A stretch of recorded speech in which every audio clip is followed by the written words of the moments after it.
Hello, this is Psychology Bee, and I'm a first-year Doctor of Psychology student with a Bachelor's of Science in Psychology.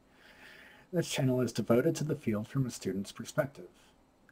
And today we'll be talking about, I don't know, sort of some personality theory using I guess, a YouTuber or public figure in as a topic and a talking point. We're going to be given the I don't know, interest in the last little snippet I did about Vaush.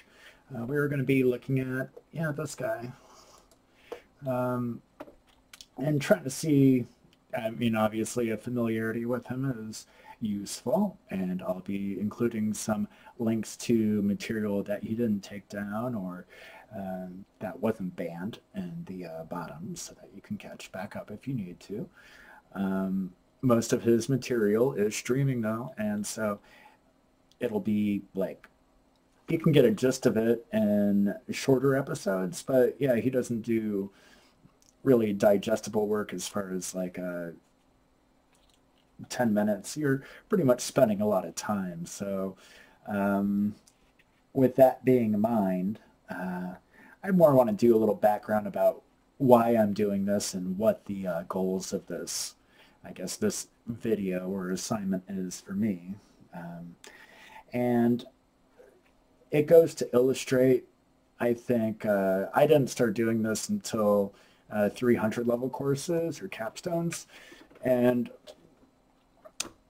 and those kind of classes or capstones, referring to my notes, that yeah, sometimes you look at a individual as a case study, or even a published case study, and that's not going through a formal assessment by any means. It's not passing any judgment about their character.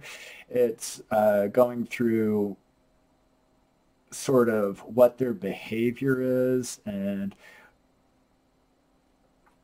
uh, we in qualitative research we just call it all data. uh, there's no real quantifiable data when it comes to a lot of just observed behavior because we're not scoring anyone on a scale. It's just typically taking interviews, watching videos, things like that. This is how you can make educated conversations around certain public figures without any kind of formal assessment. And it's mostly meant for educational purposes. And the way it works from there is so that you have the data, especially about a certain individual. In this case, Vaush has probably, I don't know, 100 hours of live streaming uploaded. And from that, we have a lot of data we can work with as far as actual behavior that an individual demonstrates or things that they've said and their attitudes towards things. Even in clinical practice, we're never going to fully know what anyone truly feels like because a lot of the times they could be hiding things from themselves or hiding themselves from a clinician or any kind of caseworker they're working with. So the baseline is always just working with what you're given rather than trying to get to the truth of it because there is no truth. There's only observation. That's one thing that psychology should be celebrated for in the modern case, that there's not a lot of making things up like dream theory and Freudian. People still like that. People still try and do it, but the self-reports of the dreams are what's real because that's data that's self-reported. But what it actually means in analytics and interpretation, that's the theory. In this case, we in qualitative data, we take interviews or self-reports or public figure data, and we go through typical theories of psychology, and that could be theory of personality, social theory, developmental theory, uh, theory of disorders and whatnot, and we can evaluate any single case. And again, this has more to do with the case as a marker rather than it being about a individual assessment. So yeah, there is really no getting into trouble about using this as an exercise, about looking at an individual pattern of behavior and evaluating it based on a theory that's pre-existing and seeing if it fits a best fit scenario with already accepted theory that's been used for 50 years or 20 years or whatnot. And this, now that that preamble's done, for Vaush, I'm going to look at him through a lifespan development, developmental psychology, because I think that best suits what he's been going through, especially since he left Twitch and came on to the YouTubes. He self-reports that it's been about 4 months, and if you look at the uploads, it's been around that long. I didn't do a lot of digging into how he got banned off Twitch, and I think the Twitch ban was less time ago than as long as he's been streaming. I think he said he's been making videos for about 4 or 5 months, and that the ban was about 2 or 3 months. It's just setting up a timeline. But more importantly, yeah, looking at the lifespan development and as far as how this behavior is operating, we are looking at contextual cues. We are looking at, and that would be one of them, because apparently this is his main income as of recently, and that would be a contextual cue that we would look at if we were trying to assemble something of, again, we're not diagnosing anything, just applying developmental psychology theory into, I guess, maybe why he's so thin-skinned and melts down so much. I think that's probably what we're trying to get down to the bottom of. And psychology can give us really good data, or very good reference points about what to do with that data. So while we do have all these accessible points of data as far as his self-reports by his streaming goes, we're not going to break those down on camera. I'm just going to review it for us because that's going to be way easier. So what do we know? And how can we apply this to developmental psychology? And we'll bring up this first one. And you're 20. This is just a study I found to go into developmental psych rather than pulling up a textbook or a screenshot of a textbook. But we got from the title, in your 20s it's quantity, in your 30s it's quality, prognosis, value of social activity across 30 years of adulthood. This study looked at between your 20s and 50s, the kind of social networks that people try and most typically enter and maintain. This works alongside this one, midlife Eriksonian psychological development, setting the stage for cognitive and emotional health in late life. And this one it talks about late life, but it's a good reference point for Erikson here, and especially what we're looking at specifically would be young adulthood. And young adulthood is the separation between an individual that's just post-adolescence, but they're not quite in their 30s yet. Middle adulthood would be more what we'd be looking at for a 30-year-old. So people in their 20s, it's called young adulthood in psychology, especially in an Erikson setting. So now that and I'll have these links in the description for the studies, but what we have, and he self-reports that he's 25, and 25, there's a lot of self-finding, and that's really clear in developmental psych as far as the self-finding kind of individualization that comes from your teenage years, and that coincides with the rebellious phase and all that. It forms your own specific self-identity, and in your 20s, you take that adolescent view and put it into praxis and get out in the world with that. And the challenge in the Erikson view of taking that, kind of radical self-finding, the challenge then is finding yourself. But in your 20s, you already did that work. So now you're taking this self that you just developed and you're putting it out there and kind of dealing with, is this acceptable in a social setting?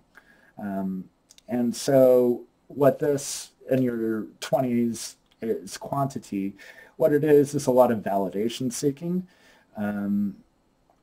18 plus, there's a lot of validation seeking because, okay, I developed this personality. Now, does my family accept it? Do my peers accept it? Does my, career, academia, how do I interact with the world at large? And no matter or not if you have the, greatest personal foundation of, psychological health, you are up against stressors that will tell you because not everyone has to like you. That's the stress. And it's not so much conforming, because that's more of the teenager adolescent view where it's you're battling against conformity. In this case, you're battling against interpersonal acceptance itself. So if a lot of people like you, and maybe this, pertains to the heyday of certain social media behaviors as far as Instagram and Facebooking and things like that.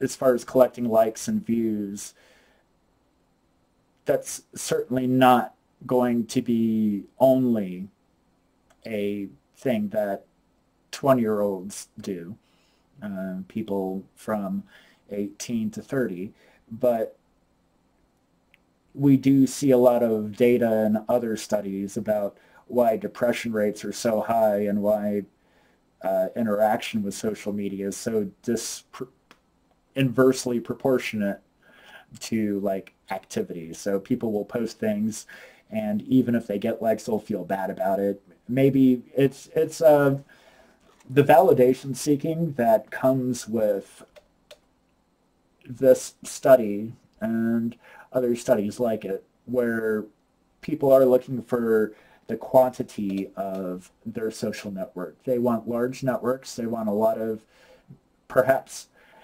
even without saying validation, they want a lot of interaction, because they're just bouncing themselves off as many people as possible. And this is, going off a bell curve. So, if you're an introvert and you haven't talked to anyone in 4 years and you're 25 years old right in the middle, well, good on you. This isn't about you. This is about what the data says. If we have any charts in here. No, but we do have definitely a big old, we do got results and big scary graphs. Integration, friendship quality. I guess this focus of the study is more saying that friendship quality goes up the older you get, probably because you're done sorting out a lot of the riffraff item. A lot of people bemoan how their friendship networks collapse as they enter, I guess, middle adulthood to late adulthood. But the quality gets a lot higher because, I don't know, you're going to deal with fake people. And, I mean, you can collect You can max out on the Facebooks with your 5,000 friends and maybe know 4 of them by name. So, I mean, that's all valid. This doesn't really have much to do with social media itself, but it's illustrative of something that someone who is 25 might be going through.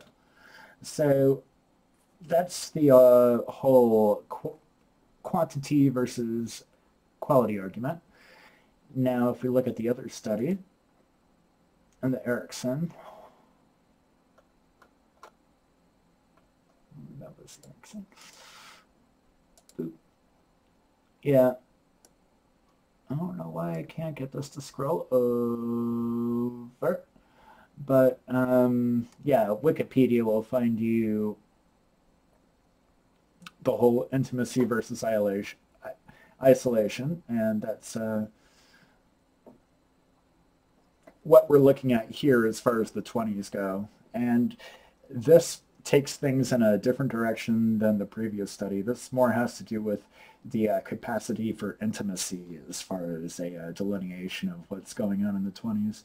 And this has to, I mean, it could be the same with the other study, but the capacity for vulnerability has to do with forming an intimate bond with specifically a romantic partner or partners, as it is. And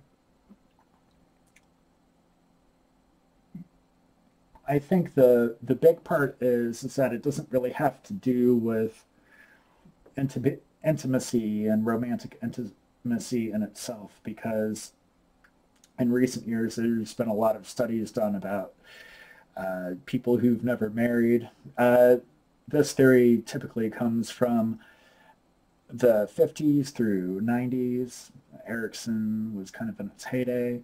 And nowadays we're finding that intimacy that was once more likely to be shared with a significant other because people married very early, and that was pretty much trying to find your life partner and seeing how well you connected with them. Well, nowadays we have different sort of criteria for how that works, and what real vulnerability means, and if you can be vulnerable with multiple significant others. And I mean, and that's just dating.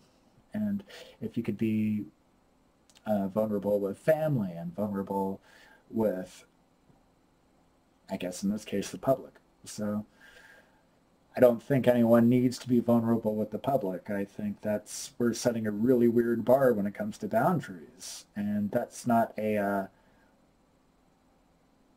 really a boomer take on social media. It's going back into the quantity versus quality, and our main vulnerability is being able to open up and trust people, and to take that interaction as being something really rewarding. And we're not seeing a lot of that with Vaush's behavior. Let's go back to him. So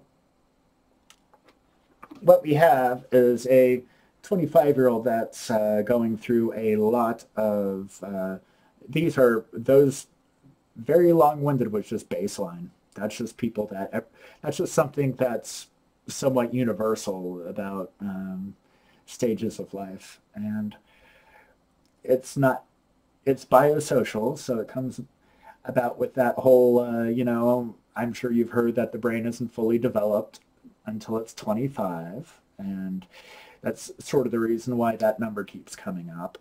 And it also has to do with hormonal balances as well, which goes with the neurological development. So there's a biological component and there's a social component that we're talking about as far as our phases of life and what the expectations of us are. So what we have from someone that is a full-time YouTuber, Twitch streamer, is their identity is very much tied up with their public image.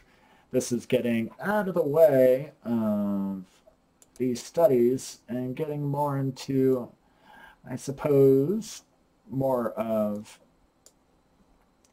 I don't know, just shooting on what would you expect and social theories.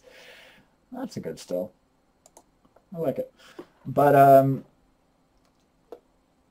I guess if we make him bigger than me, people would be confused about who's talking. So there we go. So if we have someone who's employment, and this is a new employment, he has about 25,000 followers. He gets most of his money off of super chats, and he claims to be making 10 figures a year. Good for him. 10 figures a year, that's not necessarily denoting a living wage yet. That could be $10,500, which as a ex-food service professional, I could tell you is that's some trouble there as far as card payments and rent and everything like that. But point being, you can feel pretty vulnerable if you're a working creator. And so when we have meltdowns like the other day where he had said something transphobic on his Twitter and people called it out on him, he could definitely view that as a threat to his livelihood, and his best way to compensate against that might be through trying to shout down, I don't know, anyone threatening him, which is that's the most basic ass Dr. Phil interpretation you could possibly have. Dr. Phil would be more nuanced than that, but we can look at other stressors too. He's moving soon. That's another major life stressor. I'm sure you've heard in the past that the three biggest stressors you can go through is, I believe it's death, marriage, and moving. Marriage being probably involved with that, and divorce and things like that. But these are really big stressors. And yeah, we already got into the stressor that was being, no, we didn't.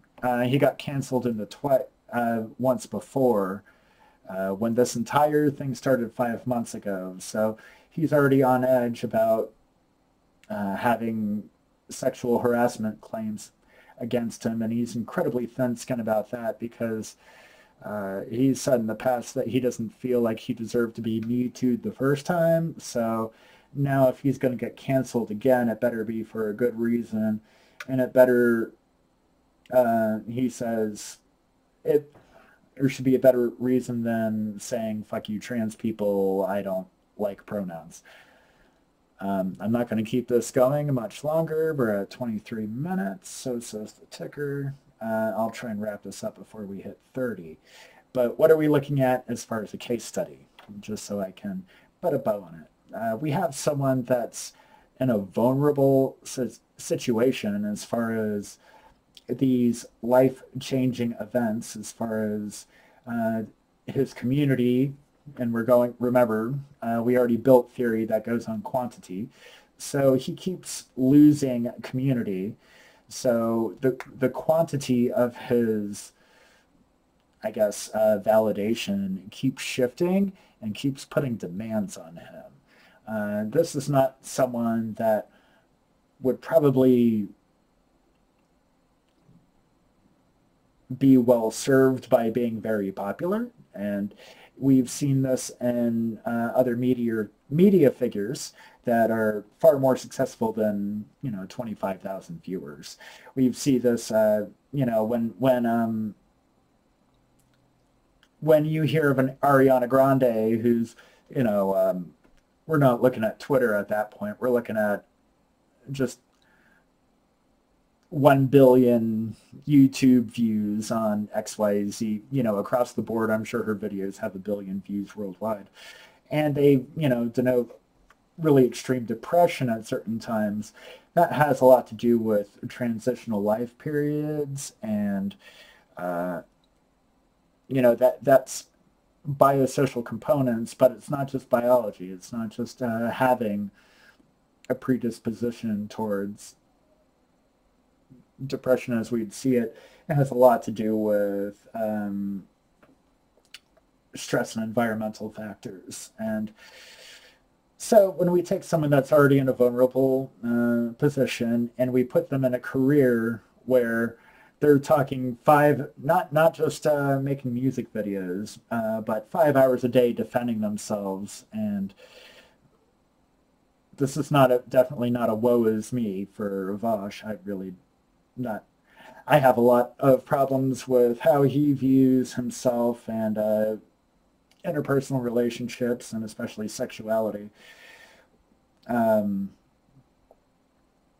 This incels part 2 is definitely not advised. It's a pretty bad take on how he views dating. And so, but point being, taking someone that's in a really vulnerable financial state and a vulnerable point in their life and putting them on camera, this is pretty much just begging for popcorn. And so why is he so thin-skinned? It's probably because he puts way more into this than anyone should. No